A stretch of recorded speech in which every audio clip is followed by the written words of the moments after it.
Welcome back after the break. और अब एक बहुत ही इंसानियत शर्मा देने वाला वाकया और एक बहुत ही अफसोसनाक वाकया जो आपके साथ शेयर करेंगे लंदन से, जहां 10 साला सारा शरीफ के कत्ल के मुकदमे में उसके वालिद इरफान शरीफ और सुतीली माँ बिनिश बतूल को मुजरिम करार दे दिया गया है। अदालत में उन पर सारा पर तशदीद तशद्दुद और बार बार तशद्दुद के इल्ज़ामात साबित हुए हैं।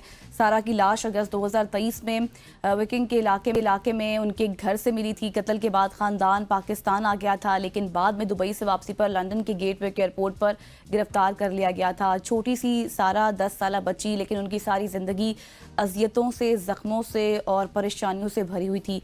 इस तमाम तर सूरत पर हम डिस्कशन करेंगे। बिल्कुल, हमारे साथ लंदन से हमारे कॉरेस्पॉन्डेंट साजिद अजीज साहब मौजूद है। साजिद साहब, सबसे पहले आपको गुड मॉर्निंग कहते हैं। ये एक अंदोनाक इंसानियत सोच वाकया जो कि लंदन में पेश आया, पाकिस्तानी कम्युनिटी जहाँ पे भी जाती है इस तरह के वाकयात हमें नज़र आते हैं, बड़ा अनफॉर्चुनेट है। ये मामला किस तरह से सबकी नज़रों में आया और अदालत तक किस तरह पहुँचा? ये लंदन का इलाका, नवाही इलाका वॉकिंग सरे है। ये वाकया वहाँ पर पेश आया और वॉकिंग सरे की अगर बात की जाए तो वहाँ पर तकरीबन 10 से 12 हज़ार के करीब पाकिस्तानी कम्युनिटी मुकीम है और ये एक बहुत बड़ी तादाद है।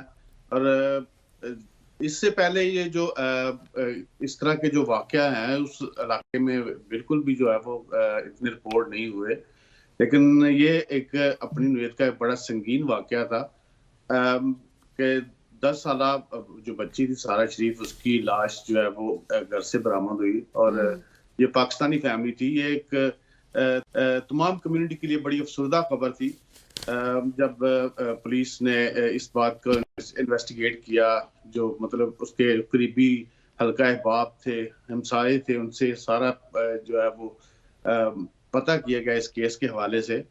तो ये वाकया जो बच्ची सारा शरीफ थी वो 8 अगस्त को जो है उसकी वफात हुई और उसके बाद इसकी जो फैमिली है ये पाकिस्तान चली गई और वहाँ से 99 कॉल किया और पुलिस को बताया कि इस तरह जो सारा है वो घर पर वो वफात पा गई और पुलिस वहाँ पर पहुंची और उन्होंने जो लाश थी वो अपने कब्जे में ली और जो तहकीकात है वो शुरू कर दी इस हवाले से।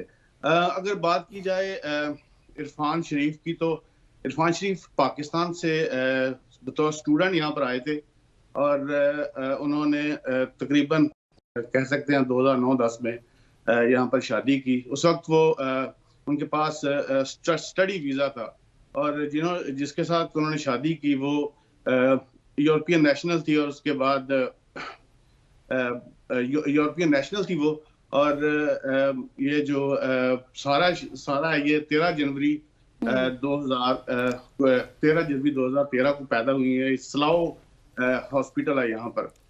तो अगर हमसायों की बात की जाए तो हमसायों का यही कहना था कि घर से अक्सर जो चीखों की आवाज आती थी और इस तरह के जो वाकयात जो है वो सुनने को मिलते थे। साजिद, ये अब जो हालात हैं आपने बताए, हमने भी बहुत कुछ सुना इस हवाले से। ये बताइएगा कि अब कब तक इनको सज़ा सुना दी जाएगी?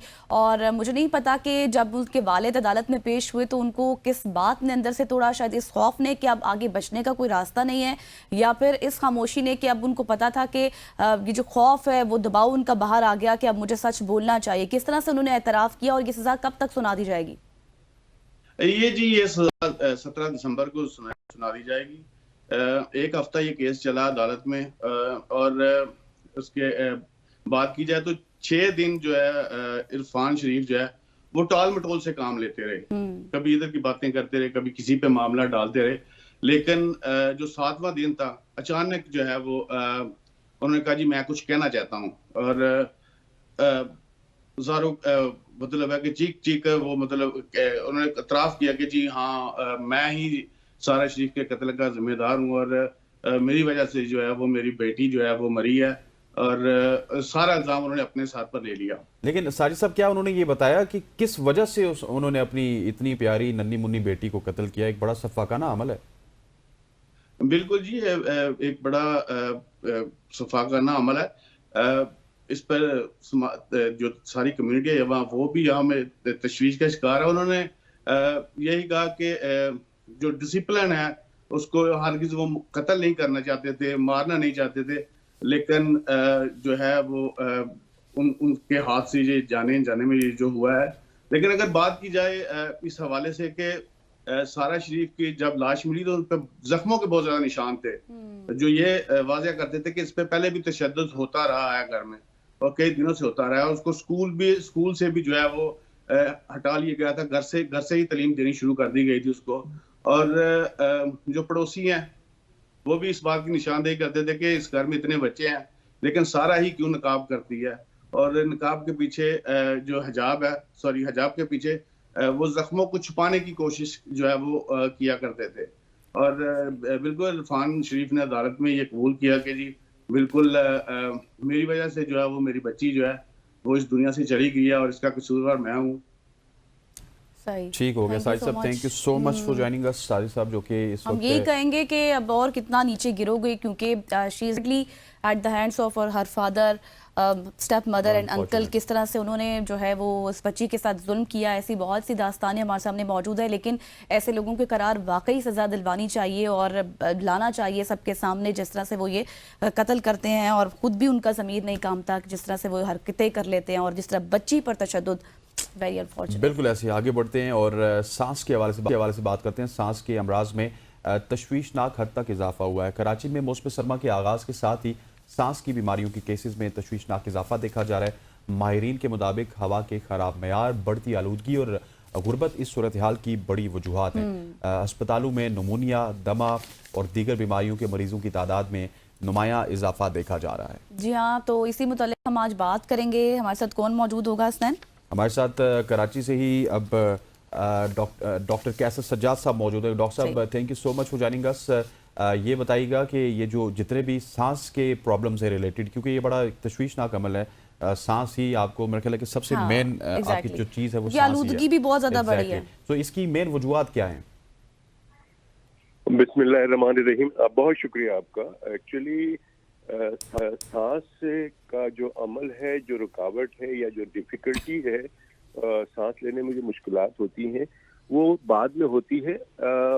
माहौल जो इस वक्त अभी आपने जिक्र किया कि चेंज ऑफ टेम्परेचर हुआ है कराची के अंदर और लोग गर्मी से अचानक वो हम ने देखा कि टेम्परेचर डाउन हुआ है और सर्दी और ठंडी हवा चलनी शुरू हुई है, जिसकी वजह से नज़ला, जुकाम, गले की खराश और सांस की नाली की सोजिश और उसके बाद फेफड़े के अंदर इन्फेक्शन।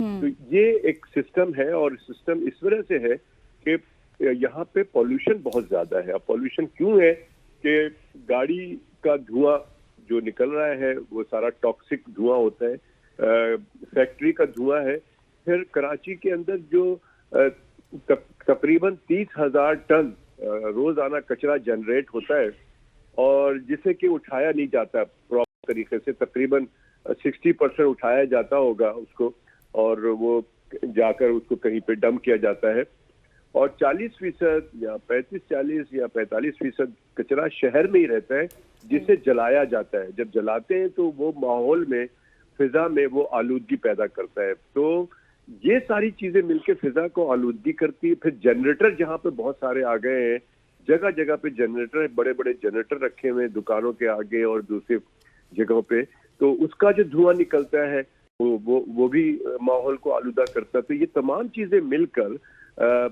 ये नाक, गले की और फिर फेफड़े की ये परेशानी और ये प्रॉब्लम इशू। अच्छा डॉक्टर साहब, जैसे आपने बताया कि जिस तरह आलूदगी बढ़ी है, कचरे को जलाया जाता है, हर सड़क मुतासिर हो रही है इससे कराची की, सांस की बीमारियां और बहुत सी बीमारियों का भी आपने जिक्र किया है, लेकिन बजाते खुद इंसान जो है वो किस तरह से एहतियाती तदाबीर इख्तियार कर सकता है? ये बहुत इम्पोर्टेंट सवाल है आपका और कोशिश यही होनी चाहिए कि हम प्रिवेंशन पे बात करें। बीमारी, अनफॉर्चुनेटली पाकिस्तान में जो बजट बनता है हेल्थ का, उसमें क्यूरेटिव साइड के लिए ज्यादा पैसे लगाए जाते हैं, उस पर ज्यादा मेहनत की जाती है। प्रिवेंटिव, बीमारी की रोकथाम हमारे यहाँ कॉन्सेप्ट ही नहीं है। ना हम आवाम प्रिवेंशन पे जोर देते हैं, ना हमारी हुकूमत जोर देती है। मैं समझता हूँ कि prevention is better than cure, एहतियात इलाज से बेहतर है। अब जिस मौजू पे हम आज बात कर रहे हैं, बहुत जरूरी है कि दोनों लोगों को, यानी कि सरकार को भी और आवाम को भी एहतियात करनी है। सरकार को करना ये है कि माहौल को अच्छा करना है। माहौल को अच्छा करने के लिए ये जो गाड़ियों का धुआं है, कानून में है कि गाड़ी को चेकअप किया जाए, उसको चेक करके और उसके बाद जो गाड़ियां धुआं दे रही हैं उसको रोका जाए, उसको ठीक कराया जाए। इसी तरह से कचरा जो है वो तरीके से उठाया जाए और जहां जलाना है वहां जाके जलाया जाए, गली कूचों में नहीं जलाया जाए। फैक्ट्री का जो धुआं है उसको प्रॉपर तरीके से चिमनी लगा के उसको प्यूरिफाई किया जाए। गर्ज ये कि हम गवर्नमेंट लेवल पे बहुत कुछ किया जा सकता है और आवाम को चाहिए कि अपनी जो रेस्पिरेटरी सिस्टम है, जो सांस लेने का अमल है नाक से लेके फेफड़े तक का, उसको प्रॉपर रखा जाए। उसको प्रॉपर रखने के लिए जरूरी है कि हम खुद अपनी गाड़ियों को देखें कि अगर धुआं दे रहा है तो हम खुद ठीक करा लें। हम देखते हैं कि कहीं कचरा जल रहा है या कुछ है, हम उसको रोक नहीं सक रहे तो हम मास्क लगा के बाहर निकले। हम जितना हो सकता है हम स्मोकिंग, खुले जगह पे स्मोकिंग ना करें। सिगरेट पीना वैसे ही मना है, लेकिन हम खुले आम सिगरेट पी रहे होते हैं, हम खुद भी खतरा मोल लेते हैं और दूसरे को भी सेकंड। डॉक्टर साहब, एक बड़ा इंपॉर्टेंट पॉइंट भी आपने रेज किया कि सरकार की भी कुछ जिम्मेदारियां होती हैं। हमारे साथ सिंध गवर्नमेंट के तर्जुमान मौजूद थे, उनके मुताबिक तो सिंध में और कराची में इस वक्त दूध की नहरें बह रही हैं। बड़ा हमने उनको पूछने की कोशिश की कि मसाइल हैं, लेकिन उन्होंने कहा जी कि आप लोगों को मसाइल ही नजर आते हैं। सो हुक्मरानों को तो ये मसाइल नजर ही नहीं आते, तो वो किस तरह से प्रिवेंट करेंगे? देखिए, इसमें कोई रॉकेट साइंस नहीं है।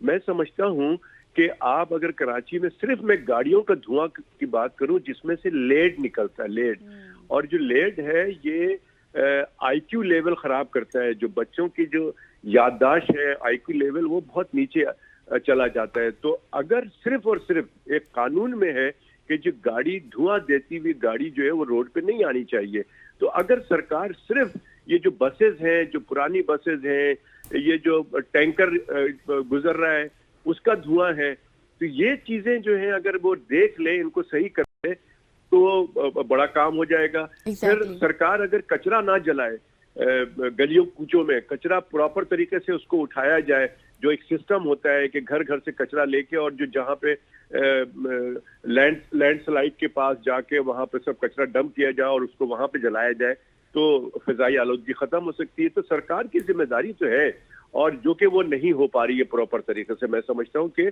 उसको करना चाहिए और आवाम को भी चाहिए कि अपनी सेहत की और खासकर अपनी फैमिली, खासकर वो बच्चे और बूढ़े जो कि ऑलरेडी सांस की प्रॉब्लम में मुब्तला है, जैसे कि दम्मा है किसी को फेफड़े की कोई इन्फेक्शन है, कुछ बच्चों को है, छोटे बच्चों को अगर इन्फेक्शन नहीं भी है तो वो इतने नाजुक होते हैं, उनका फेफड़ा इतना नाजुक होता है, उनकी नाक से लेकर पूरी सांस की नाली की जो झिल्लियां है इतनी नाजुक होती है कि फौरी तौर पे वो असर करती है और बहुत सारे बच्चे जो है वो इन्फेक्शन के बाद नमूनिया के बाद वो इंतकाल कर जाते हैं। तो ये छोटी छोटी बातें हैं।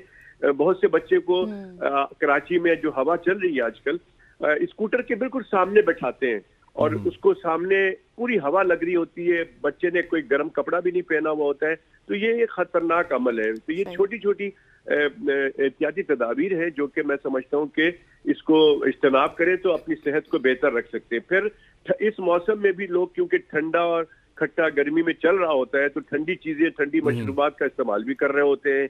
कहीं कहीं हमने देखा है कि एसी भी चला रहे हैं लोग। तो ठीक हो गया डॉक्टर साहब, thank you so much. Doctor Qaiser Sajjad साहब थे जो कि सांस की प्रिवेंशन के हवाले से, सांस के मसाइल को दूर कर सकते हैं उस हवाले से हमें आगाह कर रहे थे। यहाँ पर वक्त हुआ चाहता है एक शॉर्ट सी कमर्शियल ब्रेक का, ब्रेक लेते हैं, वापस आते हैं। Stay with us.